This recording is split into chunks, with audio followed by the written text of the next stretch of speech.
Faut pas que j'écrase les gens. Ah oui. Salut toi, j'espère que vous allez bien. Alors aujourd'hui on se retrouve dans un nouveau cadre. Je suis dans ma Swift Sport. Je sais pas pourquoi je me bouge autant, on dirait une débile mentale.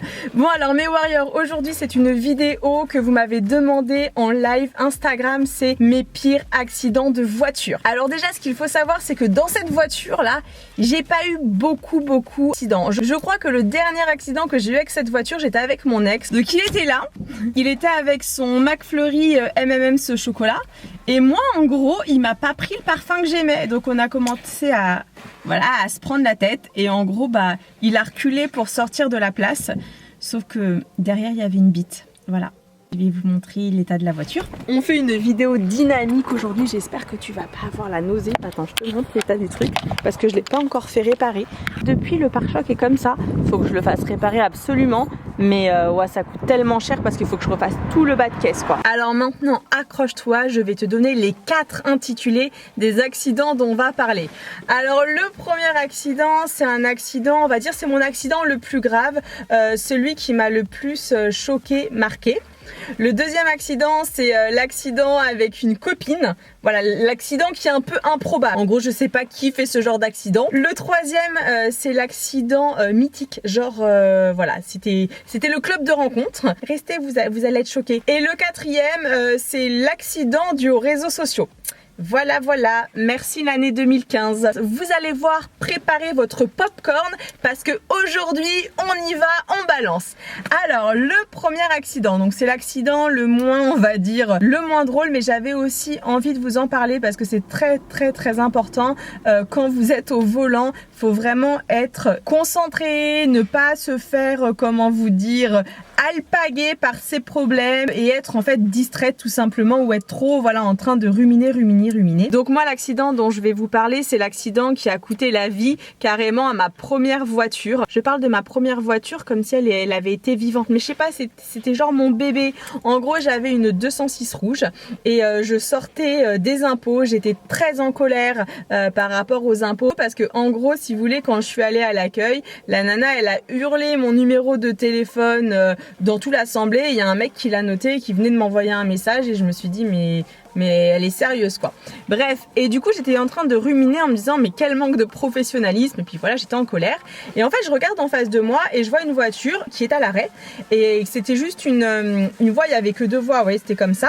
Et donc la voiture sur ma voie, donc à sens unique, elle était arrêtée.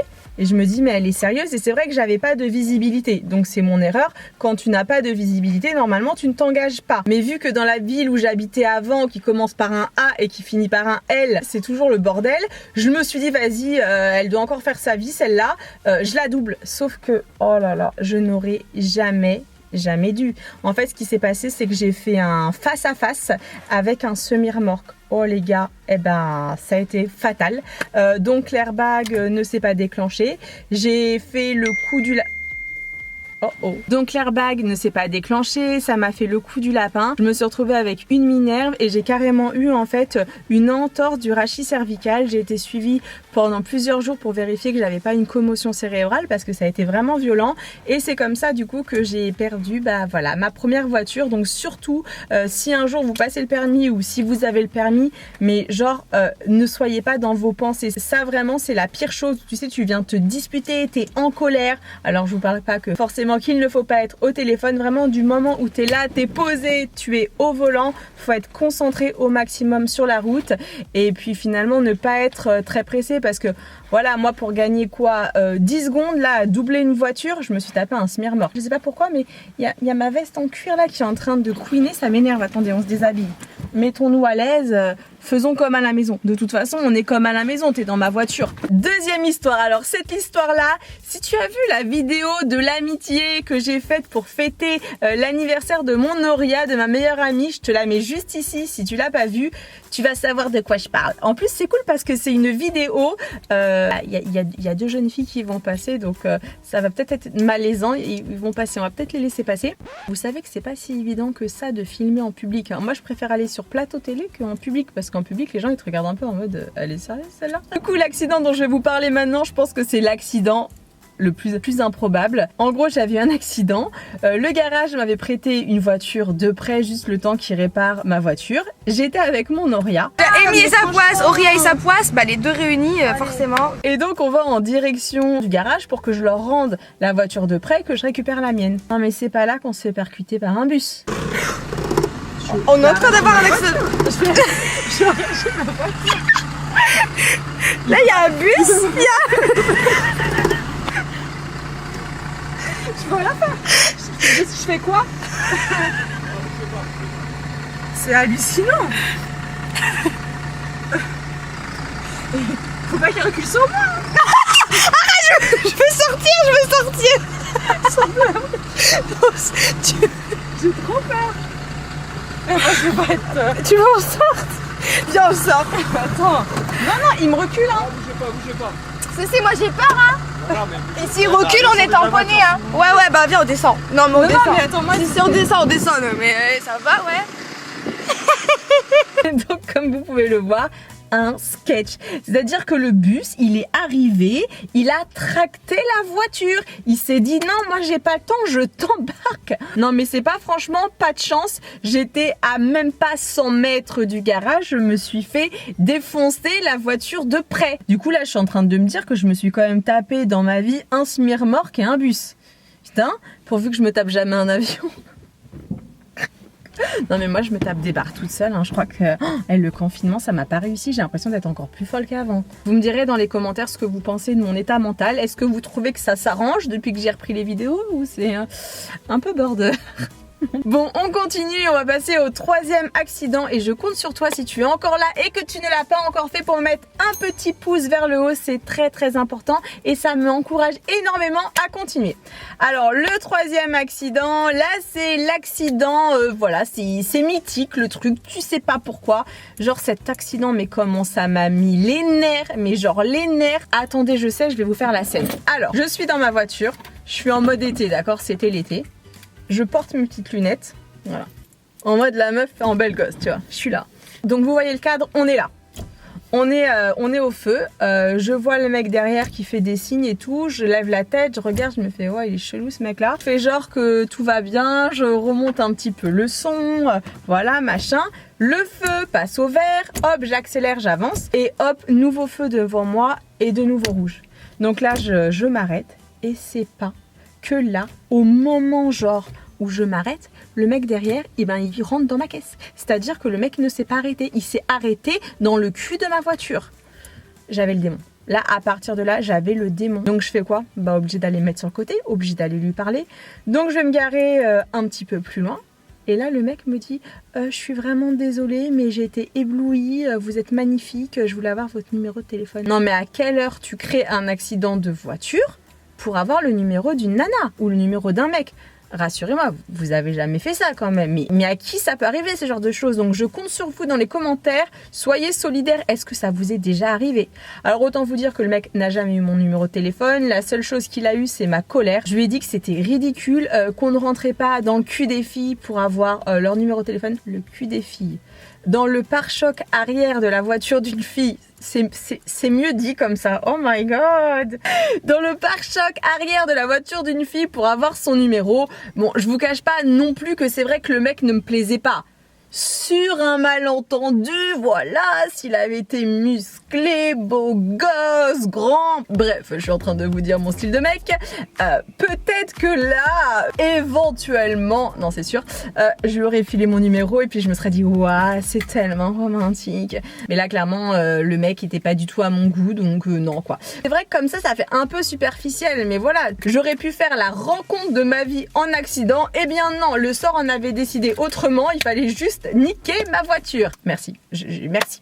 Bon, et maintenant, on passe à la quatrième histoire d'accident. Tout ce que je vous raconte, c'est vrai, je vous promets que je vous raconte pas de bêtises. Et pour tout vous dire, je crois que dans ma vie, j'ai dû avoir à peu près 6-7 accidents de voiture. Et c'est qu'ensuite, même si c'était pas moi qui étais en tort, puisque tout ce que je vous dis, à part celui de la 206, là que j'ai percuté dans le semi-remorque, je n'y suis pour rien. Et ben mon assurance, elle a refusé de m'assurer. C'est-à-dire que pendant un long moment, j'ai dû me faire assurer par un courtier en assurance. Donc je vous le dis, si comme moi, vous êtes Miss Catastrophe ou Mister Catastrophe et que vous avez plus de 5 accidents, même si vous n'êtes pas en tort, sachez que les assurances, elles en ont rien à faire.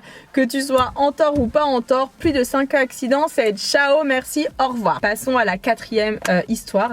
Alors là, c'est une histoire qui est un petit peu plus délicate à vous raconter, mais j'avais envie de faire un lien parce que c'est une histoire qui m'a franchement énormément choquée, et au-delà de choquée, ça m'a vraiment écœurée. Donc pour vous remettre dans le contexte sans trop appuyer sur ce contexte-là parce que j'en suis sortie et puis j'ai plus du tout envie d'en parler. On est en septembre 2015.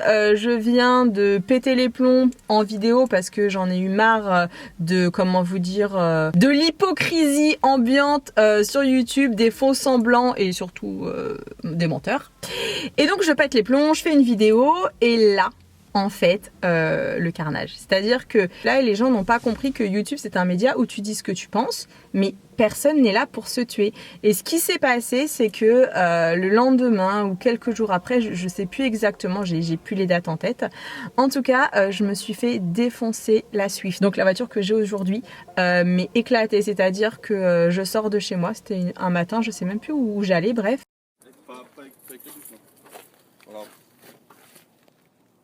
Comme vous allez pouvoir le voir sur les images là qui apparaissent, je suis restée pantoise en mode, mais j'avais tellement le démon. Alors déjà c'était très difficile pour moi cette période là, et là en fait on pète ma caisse. C'est à dire que en gros il y a des haters ou des gens qui ont filé mon adresse.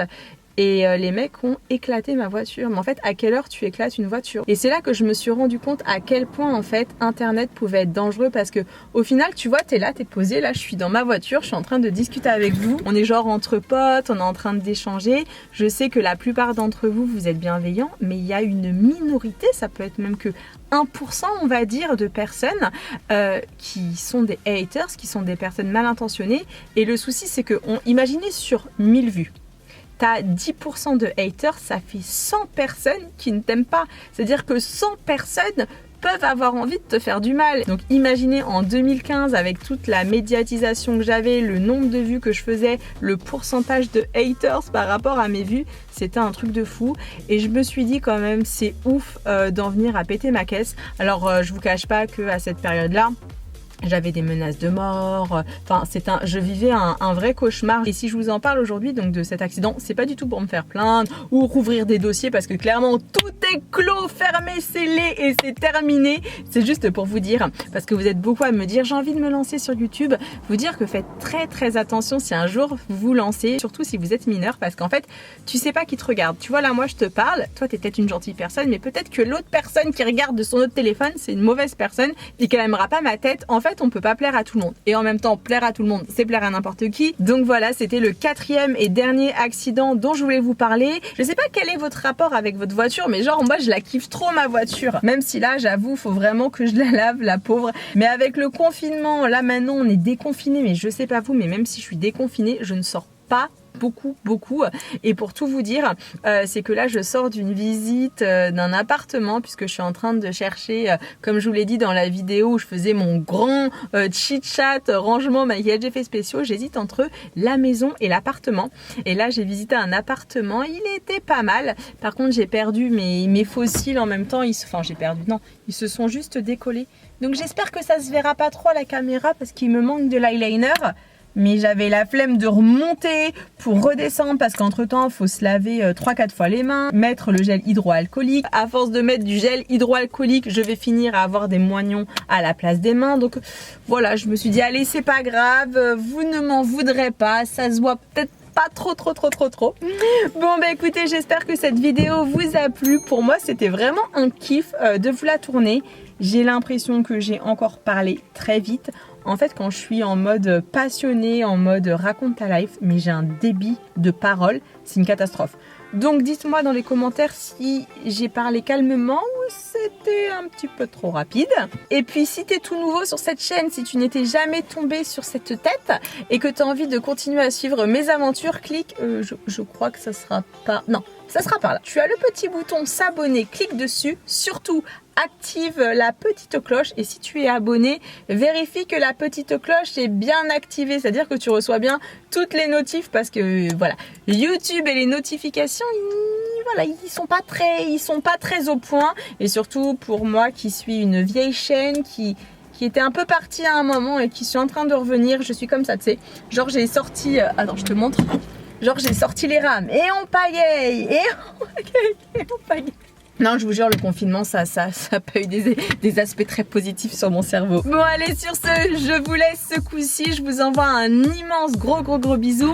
Et je vous donne rendez-vous mercredi prochain à 16 h. Je vous dis pas sur quoi, mais soyez présents parce que je pense que vous allez bien kiffer la vidéo. Voilà, ça c'est dit, ça c'est fait. Bisous, je vous kiffe. Ciao!